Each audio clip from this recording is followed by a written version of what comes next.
Valid ibn Mughira degan mushrik payg'ambarimiz alayhissalomning oldilariga kelib Qur'onni eshitib g'alati bo'lib qolgan. Juda ham ta'sirlangan. Boshqa bir oyatda keladi va fakkara deydi, fikr qilgan deydi, o'ylangan. Keyin nima deyishni bilmasdan haligi nimalardan qo'rqib ketib, kofirlardan u sehrgar deganda. Alloh taolo Qur'onda aytibdiki: "Va la tuti' kulla hallafin mahinin hammazin mashsha'in binamin." Mashsha'in binamin degani o'sha chaqimchilik bilan yuradigan. Shu Valid ibn Mughira shunday bo'lgan ekan. Mana shu Qalam surada keladi, oxirida mu'tadin asim degan bilan tugatgan buni sifatini.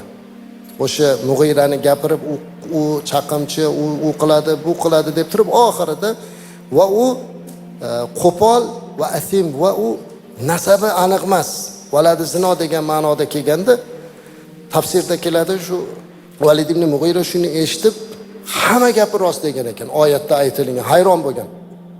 Haqiqatda qo'polligim bor, chaqimchiligim bor, qasamxo'rligim bor, yolg'onchiligim bor, hammasi bor-u, lekin mana u nima uchun mana oxirida shu valadi zino dedi. Onasiga kirib, nimaga bunaqa dedi deganda onasi uni dini haq ekan, bolam, sen haqiqatda otning emas boshqadan bo'lgansan deb aytgan ekan. Shunda ham iymon keltirmagan badbaxt.